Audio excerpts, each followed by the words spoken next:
Hey y'all, it's Silly Girl Blue. Today we're going to talk about how Dancing with the Stars has to be rigged. They had this season's winner picked out 10 years ago. Hear me out. On Tuesday night, Robert Irwin won Dancing with the Stars, with his runner-up being Alex Earl. Personally, I really wanted Alex to win. I voted for her, but you know what? That's okay.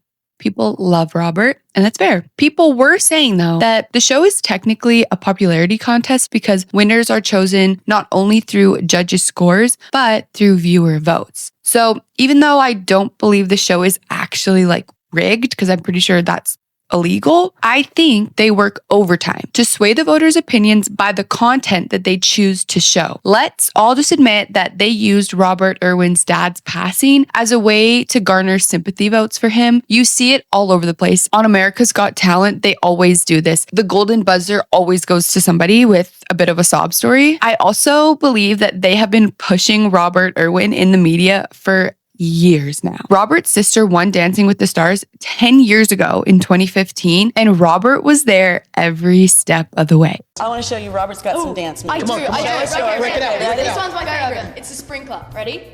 Yeah. Oh, how about the towel? The towel like this. Oh, the shopping trolley. shopping trolley. So, ready? Oh yeah. How awesome is that? And then One of the big questions we get in from all the fans out there is, look, would Robert ever consider doing Dancing with the Stars as a dancer? Yeah. Would you, as a celebrity, would you do it? Definitely, I would love Can you imagine how good that this would be? so much fun. Right now, Hayes is the youngest person ever on Dancing with the Stars. He's only 15. Robert, how old are you? I'm 11 right He's now. 11. I'm thinking Robert for next season.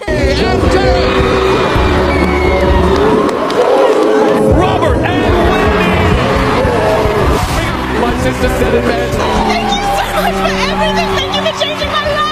Thank you for changing my life. Not only are there those videos, there are also side-by-sides. And let me tell you, these side-by-sides are so convenient, almost like they had it planned out. Another new interesting part of Dancing with the Stars this year was just having influencers there. It made the whole experience way more personal. And I really actually like how that's happening. The problem is the hate that comes with that, but we'll get to that after. Anyways, a new interesting part of this year was the Secret Lives of Mormon Wives contestant, Whitney Levitt, who basically got voted out because haters of her from her reality series rallied up against her and voted for other people so much that she would go home. And this TikTok commenter actually had it the most right. They said, the show went from supporting your favorites to witch hunt the ones you don't like. And that was all because of social media. That's just so true. And I love that comment. Honestly, rallying up to vote for other people so someone will go home is completely diabolical. Whitney literally didn't even do anything wrong on this season of Mormon Wives. I've been doing videos on some of the controversy in those, and Whitney literally didn't do anything. She was actually the one who brought the girls back together. But people were hating, so this is people's problem, is they were hating because she only came back to filming to be on Dancing with the Stars or audition. So she didn't know if she was going to get it. You know, everyone had a fair audition. Basically, she just told the girls this straight up that hey, I'm back here for this business opportunity to go on Dancing with the Stars. I don't know why people are mad because Jen basically did the same thing and nobody even cared. So Whitney got eliminated in the semifinals, which means she didn't get to do a freestyle. So on a Call Her Daddy episode, Whitney actually went ahead and got to do her freestyle. And honestly, it was produced very, very nicely and very well. It was actually spectacular and you should go watch it. However, this all just proves how much a certain narrative can actually sway viewers' opinions. The producers of these shows know exactly what they're doing. This is their job. They pick their favorites that they want to be pushed and that they want to push. A part that is annoying that comes with all of this is that people are getting sick of the show because the scoring is just all out of whack and literally rigged. Anything that they can control, they do control, and that includes the judges' scores and critiques.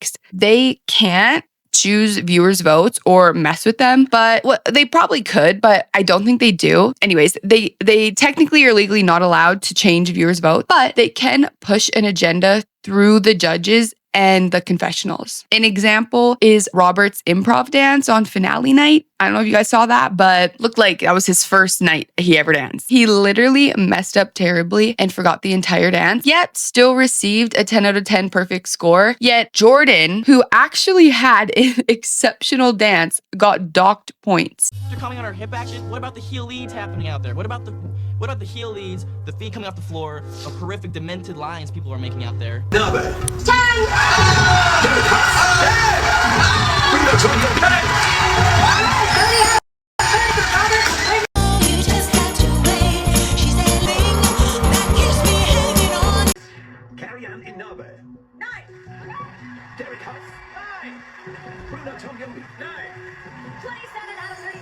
Another crazy example of this that I found is these side-by-sides of Dylan Efron with two vastly different scores, a 23 out of 30 and a 30 out of 30, yet he's dancing exactly the same. I see no improvement. I don't understand why this show is set up this way, but to me, it's not entertaining. I would much prefer to see the people who suck actually be at the bottom. They literally, the judges literally gaslight us into thinking these people are good. I'm like, am I missing something here? Like, am I going crazy? This video that I found, actually, I was talking about all this and thinking about all this, and then I saw this video and it does an amazing job of explaining every single thing I'm saying to a T. So let's listen to it. What if I told you Robert's victory might never have been an accident, but rather something already written into the script of Time's Dancing with the Stars asterisk? Looking back at the entire season, it's chilling to think about. From the middle onwards, Robert's screen time suddenly increased, not just for dancing, but also for lengthy backstage emotional sequences, as if pre-planning a championship story arc. The most dramatic element was his injury on the day of the finals. It was too coincidental, too dramatic, too much like a plot device. Injury, perseverance, tears, a standing ovation, every step seemed like a perfect script. Even more absurd was the sudden shift in the judges' attitude. Just weeks before, they were incredibly critical, but by the finals, they collectively awakened to maternal instincts, showering the audience with suggestive praise,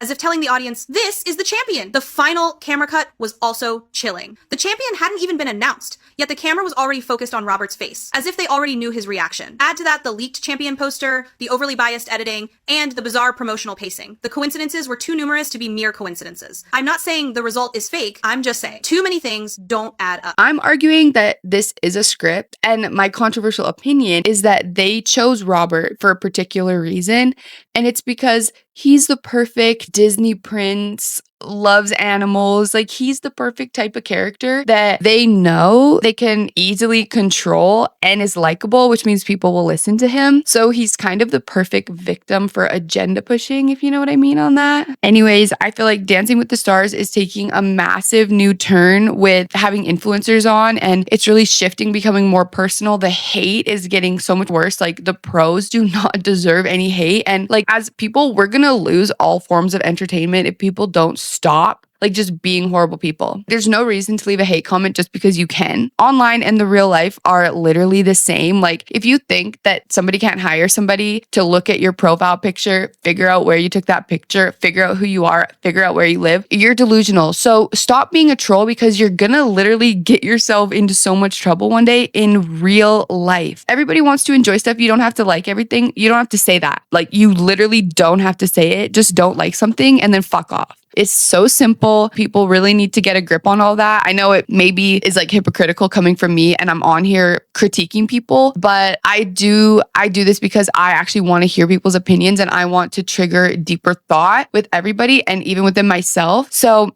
anyways, I just recently started watching Dancing with the Stars on Charli D'Amelio season. I feel like that's where this really started to take a turn. And now, like, it's even more with just a reality TV, Mormon wives. They're on TikTok, you know, they're all these things. They're all over social media. And the popularity is just crazy. Like, actors aren't even a thing anymore. It's influencers. That's the new age. So Dancing with the Influencers, I guess, should be the new title. But anyways, I love the show. They should do 2 seasons a year. Let me know what you guys think of this whole thing. If you liked Whitney going on and getting to do another performance, or if you didn't like that, if you think that Robert they kind of pushed for him to win a little bit, not by changing votes, but by changing the way people think about stuff and what they see. Yeah, who you wanted to win and who you were voting for. It was great talking to you guys, and I'll see you in my next video. Bye.